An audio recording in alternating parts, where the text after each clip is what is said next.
দর্শক আসসালামু আলাইকুম। দ্য ডেইলি ক্যাম্পাসের সরাসরি সম্প্রচারে আপনাদের স্বাগত জানাচ্ছি। আপনাদের সঙ্গে আছি আমি শিহাবুদ্দিন।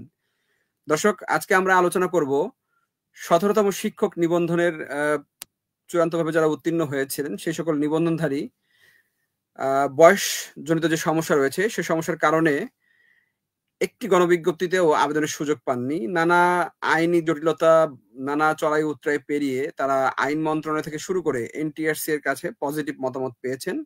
তবে এখন পর্যন্ত তারা আসলে গণবিজ্ঞপ্তিতে আবেদন করতে পারবেন কিনা অথবা তাদের জন্য বিশেষ কোনো পরিকল্পনা এনটিআরসি বা সরকারের রয়েছে কিনা সে বিষয়ে স্পষ্টভাবে কোনো পক্ষে কোনো কথা বলছে না। এই যে ভুক্তভোগীরা রয়েছেন যারা ২০২০ সালে যে বিজ্ঞপ্তি প্রকাশিত হয়েছিল এবং ২০২৩ সালের ডিসেম্বরের দিকে তাদের ফলাফল, অর্থাৎ ৪ বছর লেগেছিল সেই ফলাফল প্রকাশ করতে। এই যে ভুক্তভোগীরা গত ১-১.৫ বছর ধরে শিক্ষা মন্ত্রণালয় থেকে শুরু করে বিভিন্ন প্রশাসনের দ্বারস্থে দ্বার ঘুরে বেড়াচ্ছেন, তবে এখন পর্যন্ত তারা কোনো প্রতিকার পাননি। এই বিষয়ে মূলত আমাদের আজকের আলোচনা, এবং আগামীকাল শিক্ষা মন্ত্রণালয়ের যে সভা রয়েছে সেই বিষয়ে আমরা আলোচনা করব। এই বিষয়ে আমাদের সঙ্গে আলোচনা করতে আজকে যুক্ত হয়েছেন ১৭তম শিক্ষক নিবন্ধন পরীক্ষায় উত্তীর্ণ ৩৫ ঊর্ধ্ব প্রার্থী মোহাম্মদ ইউসুফ ভাই, এবং আমাদের সঙ্গে আরো যুক্ত আছেন উত্তম সরকার। আপনাদের দুইজনকেই দ্য ডেইলি ক্যাম্পাসের সরাসরি সম্প্রচারে স্বাগত জানাচ্ছি। ভাই, আপনাকেও ধন্যবাদ লাইভে আসলে আমাদেরকে সুযোগ দেওয়ার জন্য।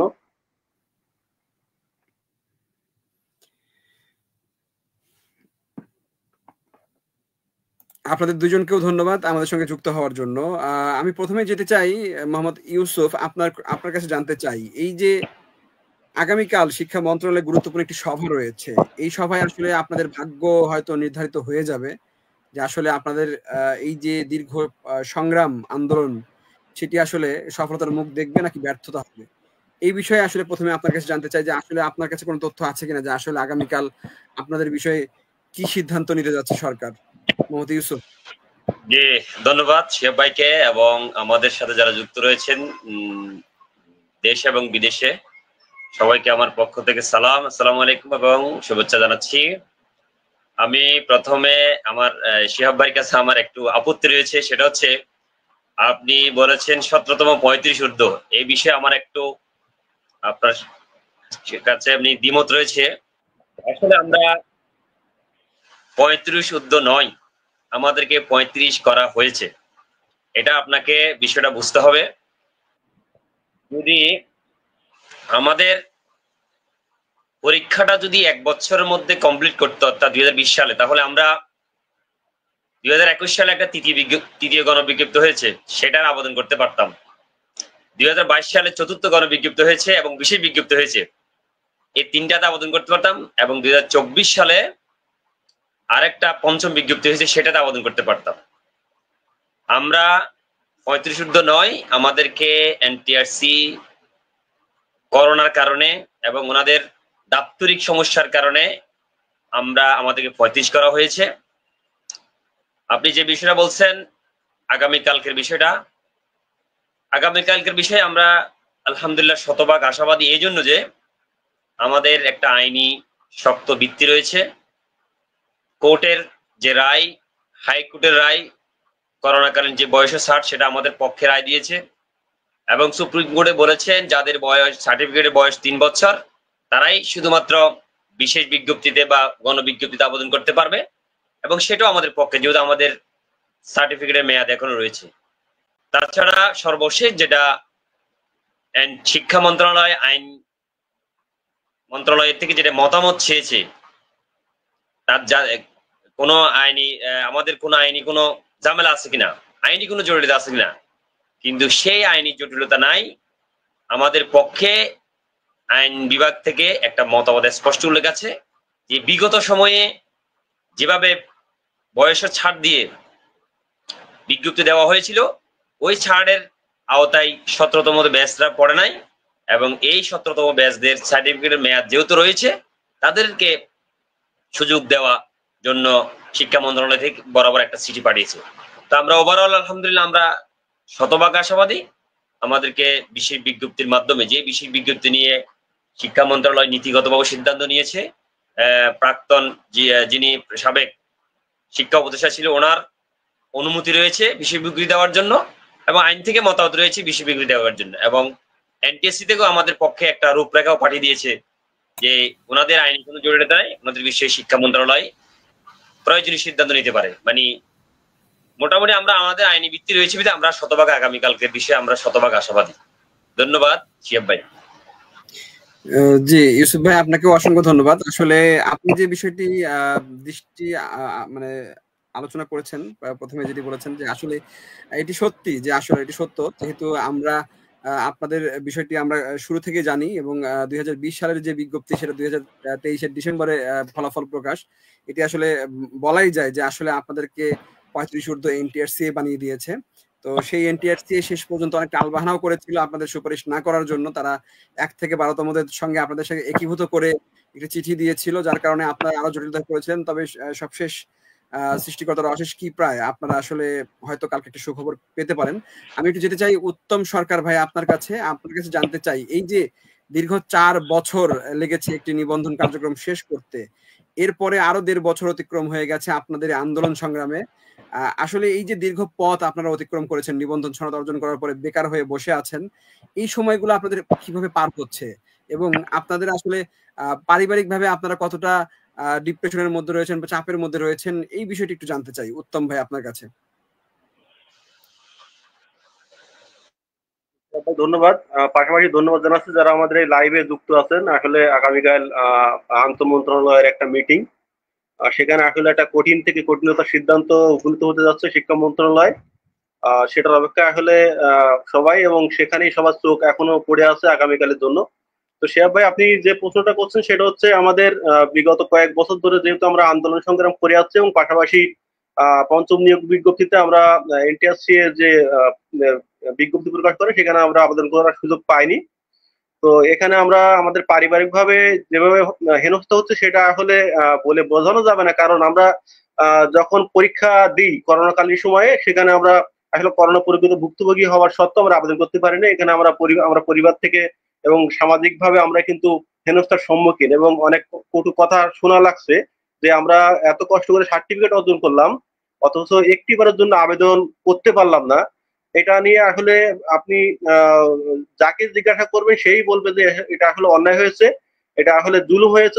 17তম নিবন্ধন যারা পাশ করেছে এবং কষ্ট করে সার্টিফিকেট অর্জন করেছে, এটা আসলে আরেকটা বিষয় যদি বলি আপনাকে, এই বিষয়টা আসলে তারাই স্বীকার করছে যে এটা আসলে যৌক্তিক, এটা এদেরকে দেওয়া উচিত। এটা তারাই স্বীকার করছে যারা আসলে এই দায়িত্বে নেই। দায়িত্বে যারা নেই মূলত তারাই আসলে এই বিষয়টা খুব ভালোভাবে অবলোকন করছে যে আসলে 17তম যারা নিবন্ধনধারী এদেরকে আসলে একটিবারের জন্য হলে আবেদনের সুযোগ দেওয়া উচিত। কিন্তু যারা দায়িত্বে আছে, এই দায়িত্বে যারা আছে তারা কিন্তু আসলে বিভিন্ন তালবাহানা, আমলা কেন্দ্রিক যে জটিলতা তৈরি করে আমাদেরকে কিন্তু পথে ঘাটে মাঠে এমনকি রাজপথে আমাদেরকে নামতে বাধ্য করেছে। এমনকি আমরা ঈদের দিন থেকে শুরু করে বিভিন্ন সময়ে আমরা আন্দোলন করে আসছি, যেটা আমাদের এটা কখনোই প্রাপ্য ছিল না বা কখনো আমাদের এই এনটিআরসিএ বা সংশ্লিষ্ট দপ্তরের কাছে কখনো কাম্য ছিল না। তো আমরা এখনো অনেক হতাশায় আমাদের যে যারা আবেদন বঞ্চিত হয়েছে অনেকেই হতাশায় দিননিবাদ পার করছে। পাশাপাশি এখনো তারা আশাবাদী যে এই চাকরি না, ঠিক আমাদের যদি একটা বিশেষ বিজ্ঞপ্তির মাধ্যমে আবেদনের সুযোগ দেয় এনটিআরসি বা সংশ্লিষ্ট দপ্তর, এই আবেদনের মাধ্যমে অন্তত পরিবারের মুখে হাসি ফোটানোর অপেক্ষায় আমাদের অনেক সদস্যরা আছে। এমনকি আরেকটা বিষয় আপনাকে জানিয়ে রাখি, আমাদের এই যারা যে ভাইয়েরা এই পর্যন্ত নিবন্ধনে পাশ করে বসে আছে, 17তম নিবন্ধনধারী যারা আবেদন বঞ্চিত হয়েছে, তাদের মধ্যে আমাদের কয়েকটা ভাই স্ট্রোক করে মারা গেছে। এটা আমরা সংশ্লিষ্ট দপ্তরকে জানিয়েছি। আসলে আমরা এখন যে বিষয়টা আমরা এখন জোর দিচ্ছি সেটা হচ্ছে আমাদের আইনে এখন ভিত্তি আছে, এখন মানবিক দিক এইটা আমরা আসলে বিবেচনা করার কথা বলছি না, কারণ আমাদের এনটিআরসি দুইবার আমাদেরকে নেওয়ার জন্য প্রস্তাবনা পাঠিয়েছে শিক্ষা মন্ত্রণালয়। এনিহাউ তারা শিক্ষা মন্ত্রণালয়ের সাথে বসে 1 থেকে 17তম নামক একটা ফাইল কিন্তু ইসে পাঠায় আইন মন্ত্রণালয় মিটিং এর জন্য, যাতে কোনো আইনি বাধা না থাকে। এখানে মূল কথাই ছিল যে 1 থেকে 17তম যে ব্যাচ, এদের মধ্যে যাদের আইনি জটিলতা থাকবে তারা আসলে বিশেষ বিজ্ঞপ্তিতে সুযোগ পাবে না। তো এখানে স্পষ্ট আমাদের মতামত আসছে যে 17তম যারা করোনার ভুক্ত তাদেরকে একটা বিশেষ বিজ্ঞপ্তি দেওয়ার জন্য একটা নির্দিষ্ট বয়স ধরে আইন মন্ত্রণালয় থেকে স্পষ্টভাবে বলে দিয়েছে যে বিশেষ বিজ্ঞপ্তি দেওয়া যেতে পারে। তো শিহাব ভাই, এই ছিল আমাদের সর্বশেষ আপডেট যে আমাদের যারা ভাইয়েরা এখনো পর্যন্ত এই আবেদনের সুযোগটা কাজে লাগিয়ে পরিবারের মুখে হাসি ফোটানোর অপেক্ষা এখন অনেক ভাইরা আগামীকালের যে সেদিকে তাকিয়ে আছে। জি উত্তম ভাই, আপনাকে অসংখ্য ধন্যবাদ। আমি একটু যেতে চাই ইউসুফ ভাই আপনার কাছে। আমার একটি বিষয় আসলে আপনাকে আপনারাও জানেন যে আসলে 17তম নিবন্ধনে যারা চাকরি পেয়েছেন উত্তীর্ণ, তাদের কিন্তু তথ্য কিন্তু মাউসির কাছে চাওয়া হয়েছে এবং আজকে 31 তারিখ, আজকে সেই তথ্য পাঠানোর শেষ দিন ছিল। তো এখন আপনারা বলছেন বিশেষ গণবিজ্ঞপ্তি। আশা করব আগামীকাল আপনাদের বিষয়ে একটি পজিটিভ নিউজ আসবে এবং যদি বিশেষ গণবিজ্ঞপ্তির বাইরে যদি ষষ্ঠ গণবিজ্ঞপ্তিতে যদি আপনাদের আবেদনের সুযোগ দেওয়া হয়, তাহলে আপনারা সেটি মেনে নেবেন কিনা, ইউসুফ ভাই? ধন্যবাদ আবার আপনাকে। আসলে ভাই, আমাদের বিষয়ে যে সিদ্ধান্ত শিক্ষামন্ত্রী, আমি আপনাকে একটু আগে বলেছি, শিক্ষা মন্ত্রণালয়ের মাননীয় শিক্ষা উপদেষ্টা সাবেক, ওনার একটা সম্মতি ছিল যে আমাদেরকে বিশেষ বিজ্ঞপ্তি দেবে এবং আমাদের বিশেষ বিজ্ঞপ্তি দেওয়ার জন্য ফাইল প্রেরণ করা হয়েছে আইন মন্ত্রণালয়ে। এবং গত 7-8 মাস এই বিশেষ বিজ্ঞপ্তির জন্যই ফাইল সালাসালি হয়েছে। আমরা আশা করব আমাদেরকে বিশেষ বিজ্ঞপ্তি দেওয়া হবে। আর যদি বিশেষ বিজ্ঞপ্তি না দিয়ে আমাদের ষষ্ঠ দেওয়া, তাহলে এখানে একটা বড় ধরনের একটা বৈষম্য সৃষ্টি হবে। কারণ কি ধরনের বৈষম্য, কি ধরনের জটিলতা তৈরি হতে পারে সেই বিষয়ে একটু আমরা যদি আমরা পঞ্চমে আবেদন করতে পারতাম, তাহলে আজকে মনে করেন পঞ্চমের যে বিজ্ঞপ্তি হয়েছে সেই 31শে মার্চ 2024 সালে, প্রায় 1 বছর 2-3 মাস আমরা কিন্তু 1 বছর 2-3 মাস আমাদের চাকরির বয়স হয়ে যেত, এমপিভুক্ত হয়ে সবাই বেতন পেত। এই যে 1-2 বছর আমরা বেতন না নিয়ে চাকরিতে না করে আমরা যদি আবার নতুন করে আবার ষষ্ঠতে যাই, সেখানে আমাদের 739 জন সবাই যে চাকরি পাবে সেটারও নিশ্চয়তা নাই, সেটা গ্যারান্টি নাই।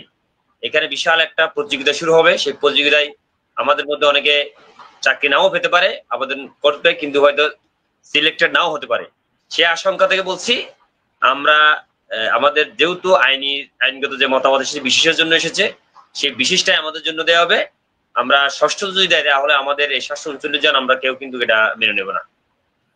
আচ্ছা, তাহলে কি পরবর্তীতে আপনারা এই বিশেষ যদি সরকার যদি আপনাদেরকে ষষ্ঠ গণবিজ্ঞপ্তিতে সুযোগ দেয় এবং সেটি না মেনে, সেটি তো আপনারা বলছেন আপনারা মানবেন না, তাহলে কি পরবর্তীতে আপনারা বিশেষ গণবিজ্ঞপ্তির জন্য কোন ধরনের আন্দোলনে যাবেন নাকি কোন কর্মসূচিতে যাবেন?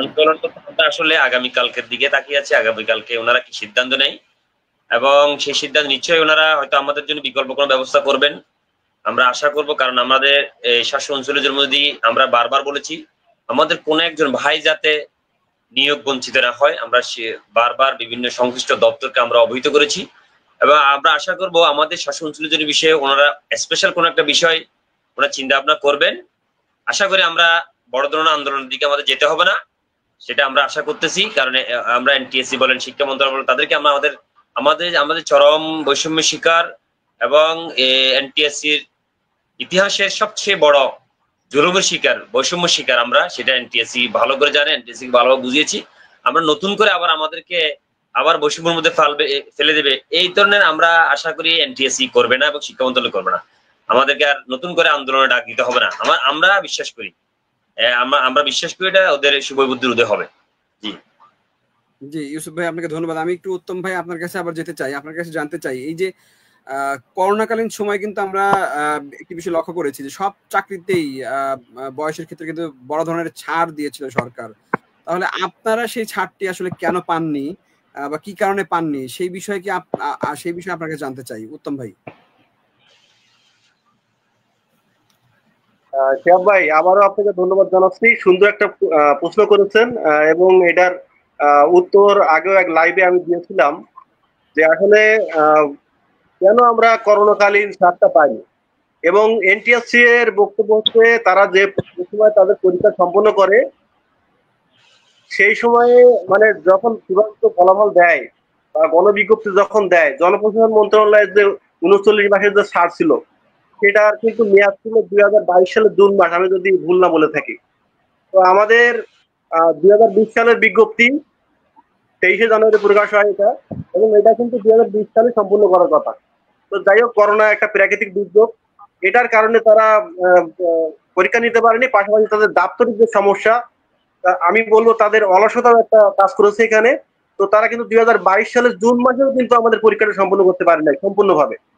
তো তারা যদি 2022 সালের জুন মাসেও আমাদের পরীক্ষাটা সম্পূর্ণ করে 2022 সালের জুন মাসের মধ্যে অন্তত বিজ্ঞপ্তি দিত, তাহলে কিন্তু অলরেডি জনপ্রশাসন মন্ত্রণালয়ের যে ছাড়টা ওটা আমরা অলরেডি পেয়ে যেতাম। এখন এনটিএসসি এর যে অতীতের ইতিহাস যদি আমরা ঘাঁটি, বিশেষ বিজ্ঞপ্তি থেকে শুরু করে বিভিন্ন যে বিজ্ঞপ্তিগুলো যারা দিয়েছে গণবিজ্ঞপ্তিগুলো, সেখানে কিন্তু কোনো কারণ ছাড়াই বয়সের ব্যাকডেট দিয়ে আসছে মিনিমাম 6 মাস। আমি লক্ষ্য করেছি 1.5 বছর, 2 বছর, 3 বছর, 3.5 বছর, এমনকি 39 মাস, যেটা করোনাকালীন ছাড় আমরা বাদ দিয়ে দিলাম। তো এমন সময় পার করেছে এনটিএসসি যখন মনে করেন কোনো মানে করোনাকালীন বা কোনো ভূমিকম্প, টর্নেডো কোনো কিছু না থাকা সত্ত্বেও তারা কিন্তু ব্যাকডেট দিয়ে আসছে। তো আমি বলবো এনটিএসসি এর একটা প্রতিষ্ঠান, এই প্রতিষ্ঠানের কর্মচারী এবং নিজেদের যে গোড়ামি বলবো আমি একটা ভাষায়, বাঙালি ভাষায়, নিজেদের গোড়ামির কারণে তারা আমাদেরকে আসলে সুযোগ দেওয়ার মানে তাদের সদিচ্ছা না থাকার কারণে আমরা আসলে করোনাকালীন ছাড়তে পাইনি, উপরন্তু আমাদের করোনাকালীন বিষয়টা বিবেচনা করা হয়নি, যে কারণে আমরা এই আবেদন বঞ্চিত হয়েছে পঞ্চম বিজ্ঞপ্তি। এবং পাশাপাশি আরেকটা জিনিস আপনাকে বলে রাখি, সেটা হচ্ছে আইনি মতামত। যেখানে সবাই বলে আইনি একটা কথা, আইনি বাধা আছে, অমুক আছে, তুমুক আছে, তোমরা ওখানে যাও, সেখানে যাও। এখন কিন্তু কোনো দপ্তর আমাদেরকে বলছে না যে তোমরা সচিবালয়ের অমুক জায়গা যাও, অথবা প্রধান উপদেষ্টার একটা নিয়ে আসো, রেজিগনেশন নিয়ে আসো, বা প্রধান উপদেষ্টার নির্বাহী আদেশ নিয়ে আসো। এমন কোনো কথা কিন্তু এখন শুনতেছে না, যেটা এখন আমরা যে পর্যায়ে পৌঁছেছি তার আগে কিন্তু বলছিল যে অমুক জায়গা যাও, তুমুক জায়গা যাও, এটা নিয়ে আসো, ওটা নিয়ে আসো।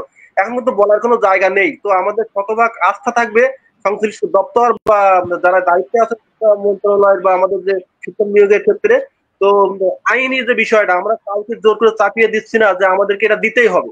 এখন আমরা কোনো মানবিক দিক বিবেচনা করার কথা বলছি না, আমরা বলছি আইনি পথে আপনারা হাঁটুন, আইনি পথে আস্থা রেখে আইন যেটা বলছে আইনের পথে আপনারা হাঁটবেন, আপনাদের কোনো ভয় নেই। এখন আমরা যেটা লক্ষ্য করেছি বিভিন্ন দপ্তর ঘুরে, কিছু ব্যাচের খামখেয়ালি ভয়ভীতির প্রদর্শনের কারণে এই সংশ্লিষ্ট দপ্তর এখনো ভয় পায়, যেটা আমি আসলে বলতে বাধ্য হচ্ছি লাইভে। এবং তাদের মুখ থেকে এটা আমরা শুনেছি যে আমাদের দিনে ওদের একটা প্রদর্শনের সম্মুখীন হবে, এমন একটা কথা আমরা শুনেছি। তো আসল কথা হচ্ছে অ্যারেস্ট মনে করেন যে আপনার বিরুদ্ধে যখন মামলা হয় বা আপনার যখন অ্যারেস্ট মানে ওয়ারেন্ট ইস্যু হয়, তখন আমার নামে যদি ওয়ারেন্ট ইস্যু হয় নিশ্চয়ই আপনাকে ধরবে না, ধরলে আমাকে ধরবে, কিন্তু ওয়ারেন্ট ইস্যু আমার নামে, তাই না? এখানে অনেক জল্পনা কল্পনা, অনেক ঝামেলা কিন্তু তৈরি আমরা দেখেছি এনটিএসসি এর কাছ থেকে, যেখানে রূপরেখা চাওয়া হয়েছিল শুধুমাত্র 17তম বাদে, যারা পঞ্চম নিয়োগ বিজ্ঞপ্তি বাদে বিভিন্ন বিজ্ঞপ্তিগুলোতে তারা কিভাবে রূপরেখা দিয়েছে, কিভাবে ব্যাকডেট দিয়েছে, সেটার একটা রূপরেখা। সেখানে আমাদের পুরাটাই একটা নেগেটিভ একটা মন্তব্য করেছিল কিন্তু এনটিএসসি আমাদের সম্মানিত চেয়ারম্যান স্যার, যেখানে 1 থেকে 12তম একটা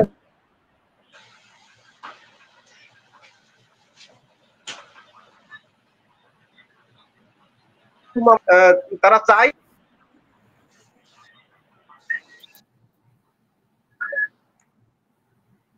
জি উত্তম ভাই, আপনি শুনতে পাচ্ছেন? হ্যাঁ, শুনতে পাচ্ছি। বিষয়টা হচ্ছে তারা চায়নি যে আমাদেরকে নিয়ে তারা বিশেষ বিজ্ঞপ্তি হোক বা কোনো একটা বিষয় সুযোগ দেওয়ার সদিচ্ছা আমরা তাদের মুখ থেকে, তাদের কাছ থেকে দেখিনি।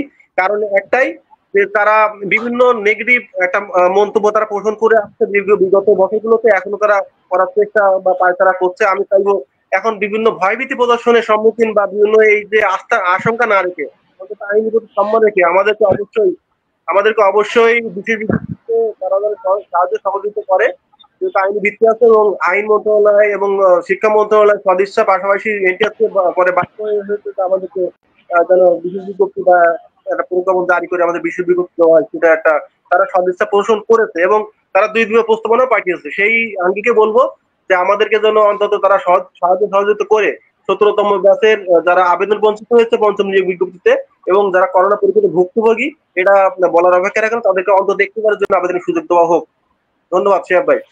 জি উত্তম ভাই, আপনাকেও ধন্যবাদ। আমরাও আশা করব যে সরকার কালকে যে সভাটি হতে যাচ্ছে সেই সভাটি যেন অবশ্যই আপনাদের বিষয়টি বিবেচনায় নিয়ে আসা হয়, কেননা করোনার প্রকৃত ভুক্তভোগী যদি কেউ থেকে থাকে তাহলে আমার মতে সেটি হচ্ছে 17তম শিক্ষক নিবন্ধনে যারা উত্তীর্ণ হয়েছেন। 18তম শিক্ষক নিবন্ধনের প্রার্থীদের ক্ষেত্রেও একই বিষয়টি ঘটতে যাচ্ছে। 18তম শিক্ষক নিবন্ধনের ফলাফল চলতি সপ্তাহে প্রকাশের প্রবল সম্ভাবনা রয়েছে। খুব সম্ভবত আগামী 4 তারিখ ফলাফল প্রকাশিত হবে। তো ইউসুফ ভাইয়ের কাছে আমি শেষ প্রশ্নটি করতে চাই আজকের লাইভে। এই যে আপনারা 17তম নিবন্ধনধারী যারা হচ্ছে এই যে দীর্ঘ পথ অতিক্রম করে কালকে হয়তো একটা সুখবর, চূড়ান্ত সুখবর যেটিকে বলে, সেটি হয়তো পেয়ে যাবেন।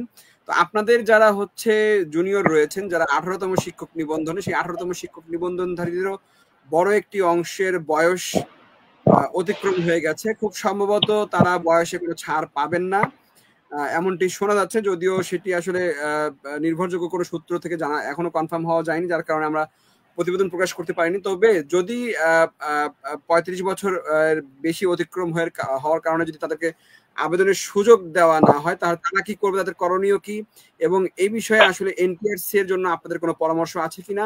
যেহেতু এনটিআরসি এর এই এত বড় বড় নিয়োগ কার্যক্রম, 17, 18 লাখ, 20 লাখ প্রার্থী যে পরীক্ষায় অংশগ্রহণ করেন, এই বিশাল কার্যক্রম শেষ করতে অনেক সময় লেগে যাচ্ছে, অনেক প্রার্থীর বয়স শেষ হয়ে যাচ্ছে।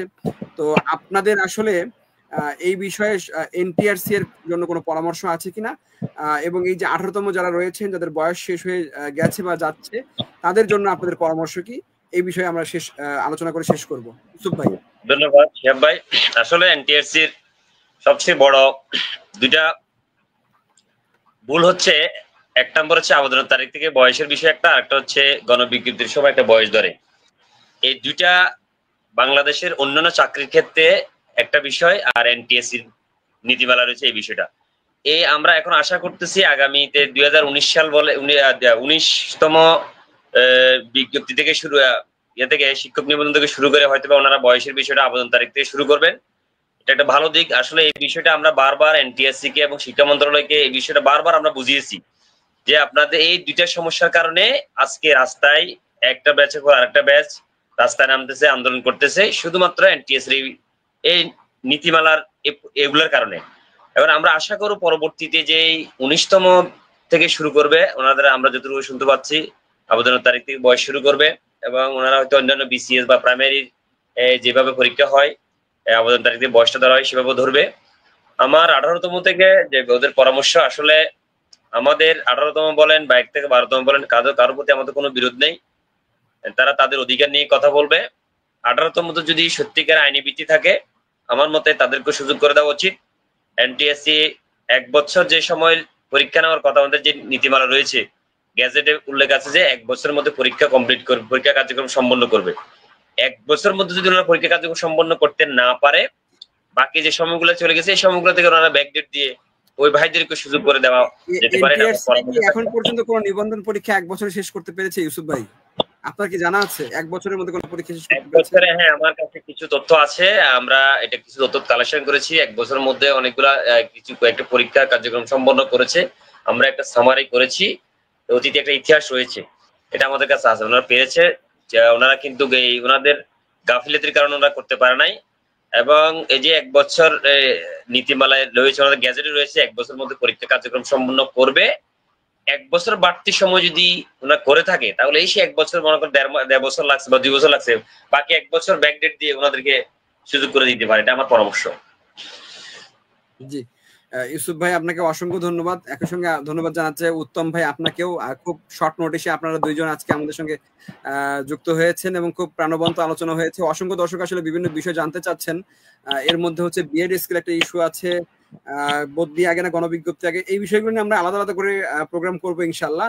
তো সেই পর্যন্ত আপনাদেরকে ধৈর্য ধরার অনুরোধ জানাচ্ছি।